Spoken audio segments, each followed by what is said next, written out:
Baik. Apa pandangan saya tentang Wahabi? Saya punya pandangan yang sedikit beda dengan beberapa kawan saya. Pendiri Wahabi namanya Syekh Muhammad ibn Abdul Wahab. Dia latar belakangnya bermazhab Hanbali. Ingat, bermazhab Hanbali karena ayahnya Syekh Abdul Wahab positif Hanbali. Saudaranya Syekh Sulaiman Hanbali. Bedanya, beliau sering mutolaah karya Syekhul Islam Ibn Taimiyah rahimahullah. Akhirnya Hanbalinya khas.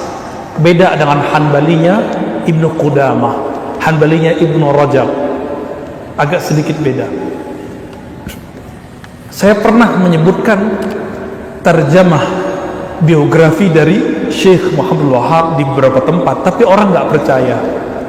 Padahal itu saya kutip langsung dari karya Syekh Utsaimin dan Syekh bin Baz.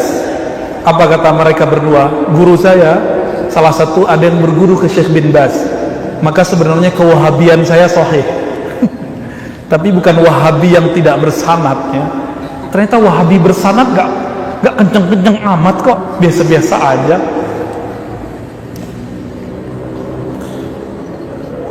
Syekh bin Baz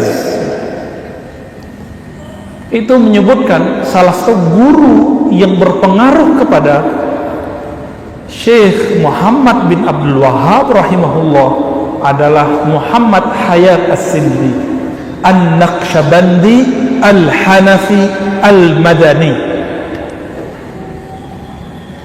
Jadi ada orang yang hijrah dari Sind, dari India ke Madinah. Dulu pusat hadis itu di India, tapi dia kemudian tinggal di Madinah menjadi syekh ahli hadis di Madinah. Syekh Muhammad bin Abdul Wahab, Imam Wahabi ini berguru langsung kepada Syekh Muhammad Hayat As-Sindi yang beliau menyebut dirinya Naqsyabandi. Gimana? Naqsyabandi itu apa? Thariqah Sufi. Al-Hanafi, bermazhab Hanafi. Asy'ari Maturidi. Jadi Muhammad bin Abdul Wahab itu berguru ke orang bersanad, maka dia bisa buat gerakan yang bisa merubah Hijaz. Tapi Wahabi itu kan 3 periode. Di zaman itu belum masuk ke Hijaz, lalu beliau meninggal, muncul lagi yang kedua, yang terakhir 1924. Itu sudah beda. Syekh Muhammad bin Abdul Wahab diisukan mengkafirkan para sufi dengan sebutan kuburiyun. Apa arti kuburiyun? Penyembah kubur. Padahal kuburiyun itu artinya orang yang suka kubur, bukan penyembah kubur. Akhirnya beliau tulis surat risalah mengatakan, haza buhtanun azim, ini kebohongan yang nyata. Aku tidak pernah mengkafirkan Sufi, Ibn Arabi, Ghazali, Abdul Qadir Jilani, Syazili, Busairi, nggak pernah. Jadi beliau menolak fitnah yang menyebutkan Imam Wahabi ini mengkafirkan para Sufi, mengkafirkan orang ziarah kubur. Beliau hanya tidak mau ada kemungkaran di kubur. Beda toh? Beda. Ada perbedaan. Saya sebut begini, orang-orang nggak percaya, disebut kita dajjal, pembohong. Padahal ini yang nukil siapa? Yang menyebut beliau berguru ke Syekh Muhammad Hayat As-Sindi siapa?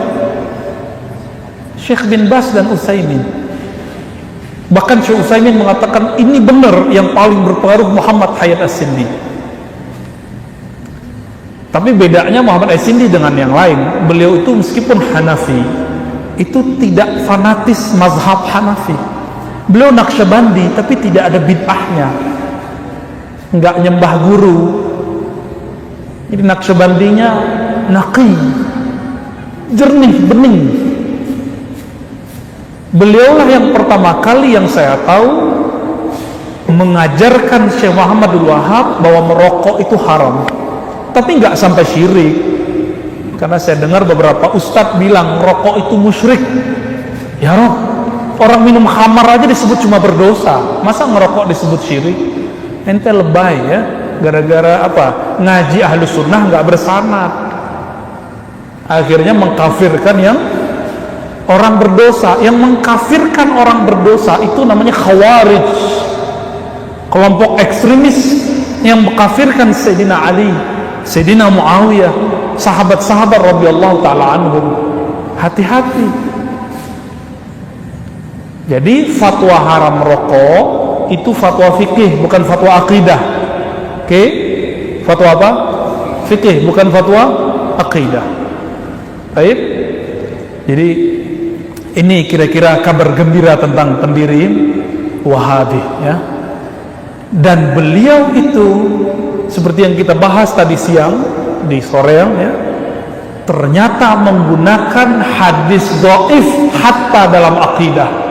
Buka kitab Ushulus Salasah, kitab tauhid beliau menggunakan hadis dhaif. Antum kalau nggak percaya download aja sekarang dari terjemahannya. Maka orang-orang yang mengatakan tidak boleh beramal hadis dhaif, beramal aja nggak boleh hadis dhaif, gimana pakai akidah? Kalau begitu akidah ente dhaif dong, nggak boleh dianut dong. Kenapa?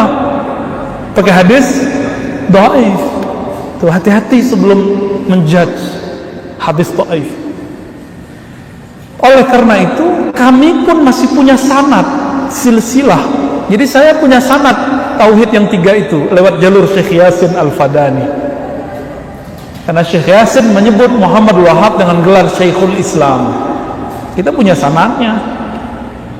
Jadi kita masih sebut beliau Syekhul Islam. Syekhul Islam itu bukan berarti beliau syekh satu-satunya dalam Islam, enggak.